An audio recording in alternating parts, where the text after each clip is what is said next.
This is the Ballet project. It's a thing I've been working on for the past couple of years. It stems from a lot of kind of research about control systems and quite sinister things, but the idea is to eventually create a kind of balletic dance for an entire colony of ants. Well, ants have long been studied by kind of computer programmers and things like that because they have kind of amazing ways of creating networks that we couldn't conceive of using our current kind of control systems. So as humans we operate kind of very hierarchically and we're always kind of looking for someone to be in charge, whereas the ants have this kind of unilateral mode of communication that enables them to create really interesting networks. In parallel to kind of looking at that sort of thing, because I'm kind of from an architecture background and that interests me, I was also kind of looking at lots of absurdist literature, and this piece is kind of a satire on that kind of thing, because we're kind of printing these trails to these ants who don't quite know what's going on.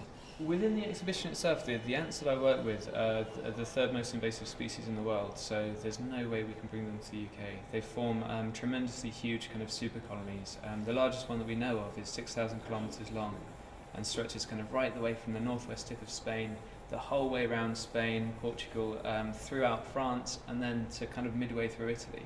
So we can't ever do experiments with those ants live in the UK.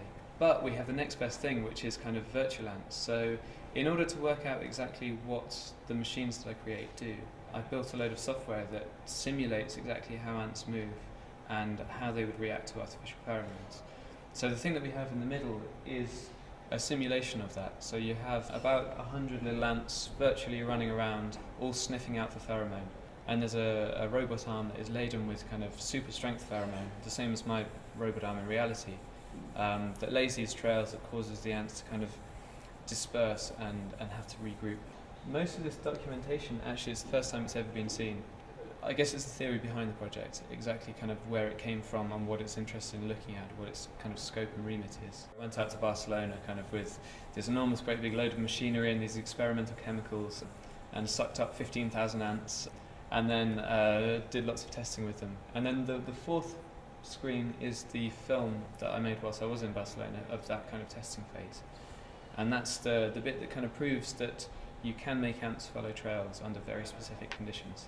The next stages will include the development of autonomous control systems that cause the machine to kind of react to the ants directly itself. I'm also working on ant telecommunications so that we can have colonies around the world communicating with each other, all without the knowledge of the ants themselves. And there's also going to be the actual ballet, which is kind of human and ant interaction, mediated through technology. I'm not quite sure when it's going to be. I can't promise. The research it comes on in dribs and drabs.